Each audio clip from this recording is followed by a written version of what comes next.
Bonsoir, bonjour, bienvenue à tout le monde au premier épisode audio de Parlons d'immigration avec Maître Maxime Lapointe. Ça me fait plaisir de tester le format avec vous là, ce soir, donc dimanche 21 janvier, et j'ai senti que c'était nécessaire pour moi de faire le test avec la publication de Guillaume Clich-Rivard, député de Québec solidaire, que je considère comme presque un ami. On se connaît pas beaucoup, mais on est deux avocats d'immigration qui navigue dans les dédales depuis déjà 10 ans pour lui, puis 14 ans pour moi. Donc, et l'apparition qu'il vient de faire sur les réseaux sociaux, que je vous invite à aller voir dès que vous avez quelques minutes, c'est de qualité association des avocats en droit de l'immigration là, au niveau de la pertinence. Donc, on n'a jamais vu ça au niveau politique provincial.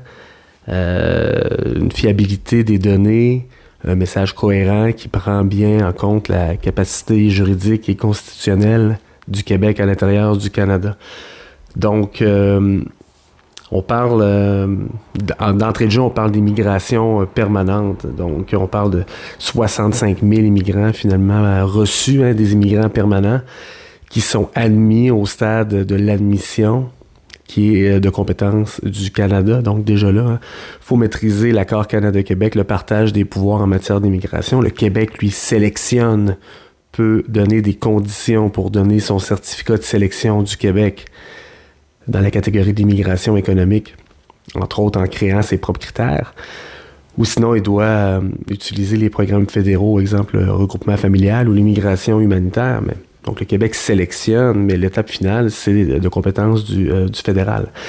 Et donc, on se rappellera les chiffres, les cibles des partis aux élections 2022. Donc, Parti québécois, 35 000, Québec solidaire, 80 000, les autres partis un peu entre les deux, sans vraiment trop savoir pourquoi et comment documenter le chiffre. Donc, déjà là, je salue le travail de Guillaume Clich-Rivard qui avait pris la peine de ventiler les cibles d'immigration par catégorie. Et dans son texte, on voit aussi qu'il dit aux autres partis, finalement, vous voulez couper, mais dites-nous où vous allez couper, parce que c'est pas si simple que ça, finalement. C'est pas une décision facile de dire, exemple, je vais laisser 10 000 personnes de moins entrer au Canada dans la catégorie du regroupement familial.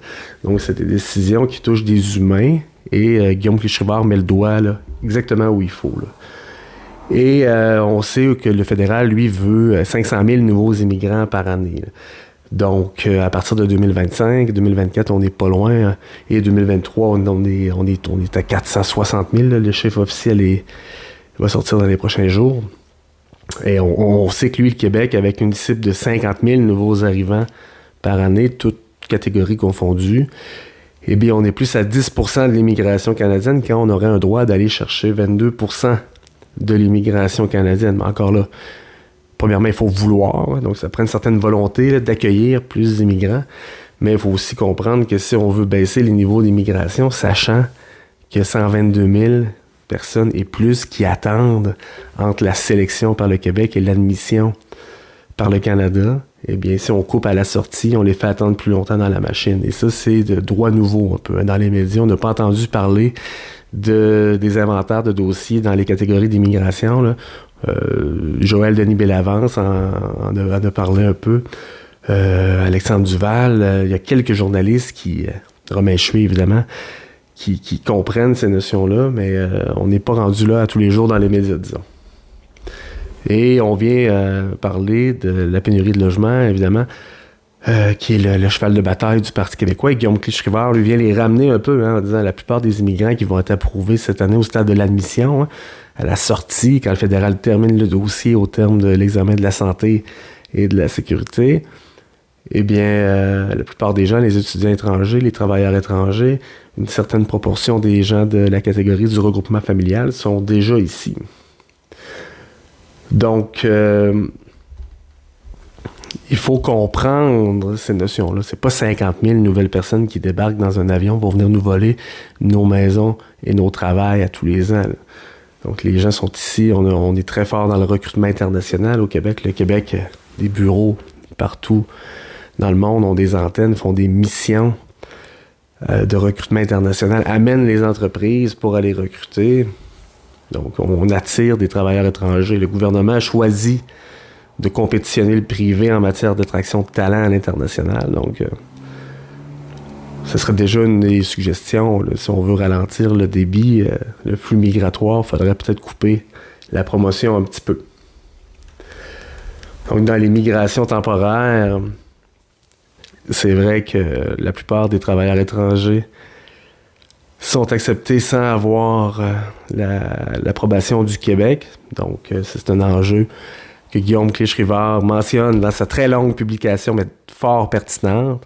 Et il faut le comprendre, moi personnellement, dans le bureau, j'aime beaucoup utiliser les programmes issus du programme général Mobilité internationale, qui est les exceptions du programme régulier, disons, qui est le programme des travailleurs étrangers temporaires, qui est co-géré par le fédéral et le provincial.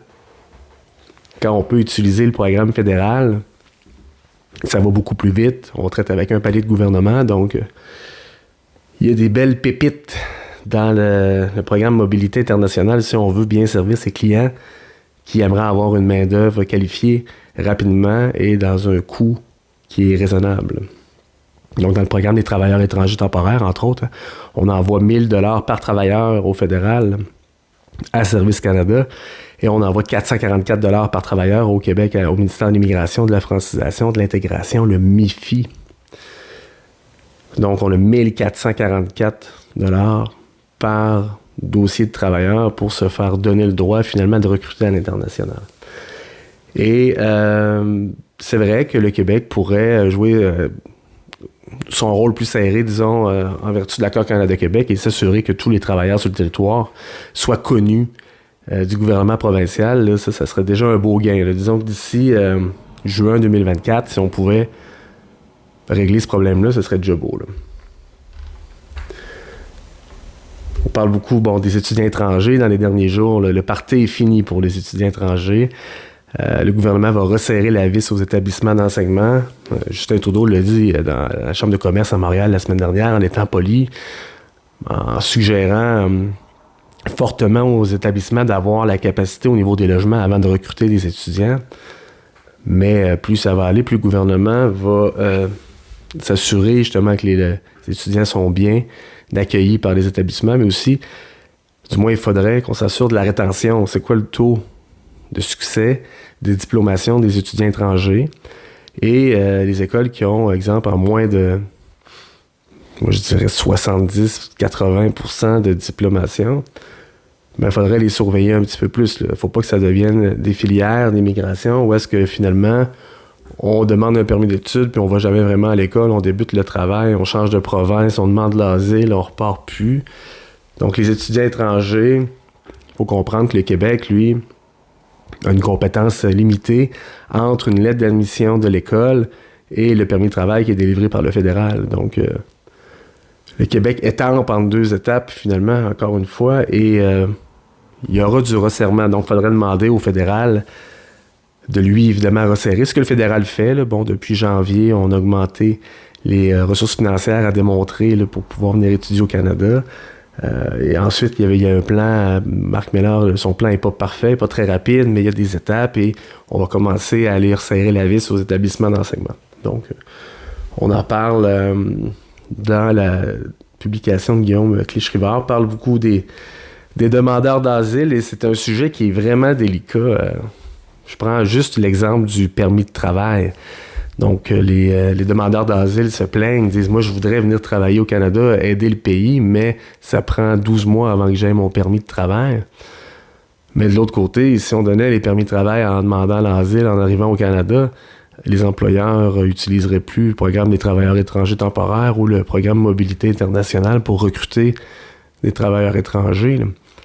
On utiliserait la demande d'asile. Donc, au lieu d'avoir 500 000 travailleurs étrangers, exemple, sur le territoire, on aurait 500 000 demandeurs d'asile auxquels on devrait fournir des services. Donc, c'est pas parfait. Là où moi, j'ai de la difficulté, c'est quand je vois que le Québec envoie des factures, en vertu de l'accord Canada-Québec, envoie des factures au fédéral à hauteur de 490 millions selon les chiffres de cet automne, et que Marc Miller, le ministre fédéral, dit « Moi, j'ai pas 400 millions pour vous, le Québec. » Et on voit que le Québec n'est pas capable de se faire respecter tout en accueillant plus que sa part des demandeurs d'asile, il faut l'avouer. Tout irait relativement mieux, disons, si le Québec accueillait autant de demandeurs d'asile, mais refilait la facture intégrale, puis se faisait payer dans 30 jours par le fédéral. Mais je comprends les gens aussi qui disent des demandeurs d'asile, on n'en veut pas au Canada. Là. Par contre, le Canada fait partie des pays du G7 et avec lesquels pays on a signé des conventions internationales. Donc, du jour au lendemain, restreindre le droit de demander l'asile en entrant au Canada, c'est pas gagné. Mais disons, une première étape, ça pourrait être, par exemple, d'interroger les demandeurs d'asile, exemple du Mexique, d'Inde, on en avait du Tchad dans les médias la semaine dernière, et leur poser des questions. Qui a fait la demande de visa de visiteur pour vous?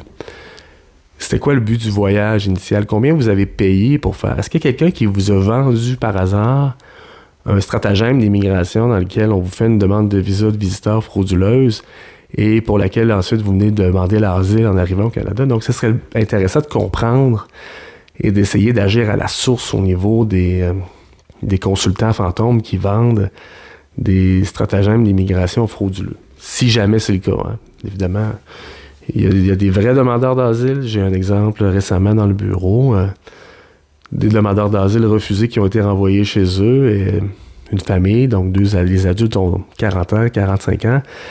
Et le père d'un des deux adultes a été tué dans le pays. Donc, c'est quand même particulier. Le Canada trouve que ces gens-là ne sont pas à protéger, mais finalement, leur famille immédiate se fait tuer. Donc, la question des demandeurs d'asile mérite qu'on s'y attarde pendant plus que 30 minutes par année là, ou 2 minutes dans un bulletin de nouvelles.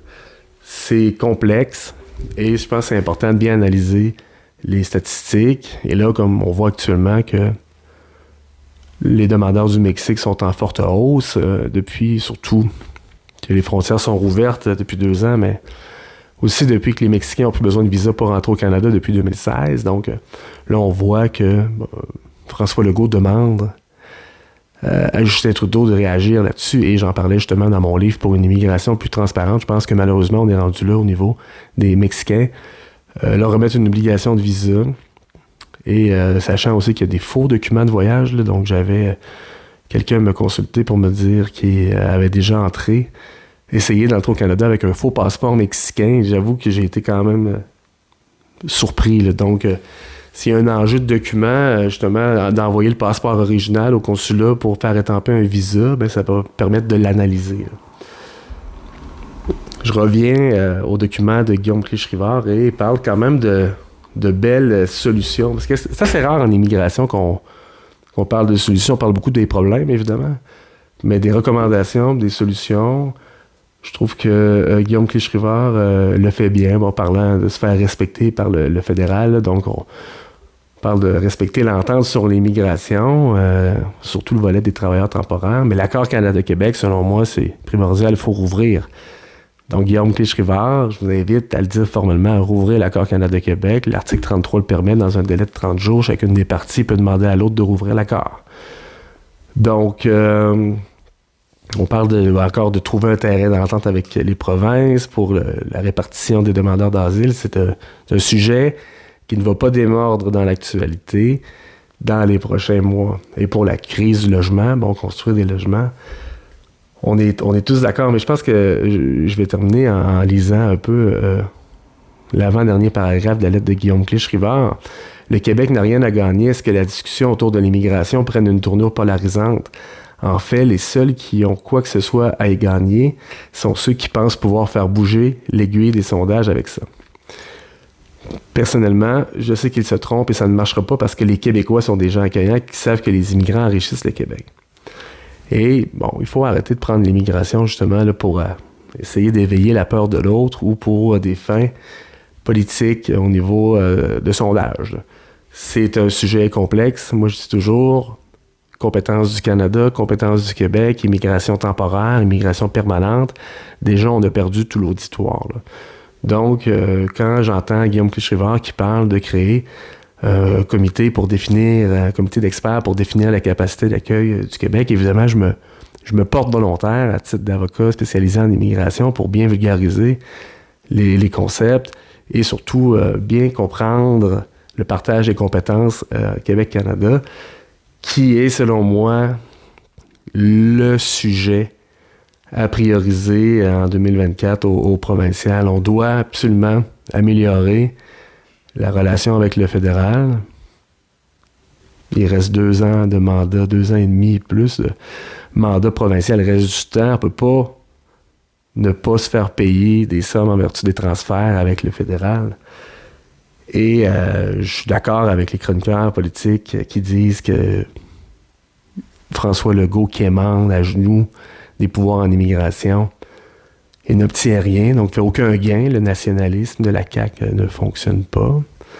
Et c'est le temps de bien expliquer à la population c'est quoi tous les pouvoirs en immigration et comment on peut aller les chercher. Et est-ce que le Québec voudra aller de l'avant? Eh bien, ça va être le sujet des prochains mois. Donc, je vous remercie d'avoir pris le temps d'écouter mon épisode et vraiment, je vous invite à aller lire toutes les publications de Guillaume Clichy-Rivard, c'est Sorties Médias. C'est le député provincial le plus expérimenté en matière d'immigration. Depuis, j'ai pas souvenir d'avoir vu un député avec de l'expérience en droit de l'immigration aussi solide et avec un droit de parole aussi, disons, fréquent. Donc, on salue son intervention politique et on vous souhaite une belle fin de journée.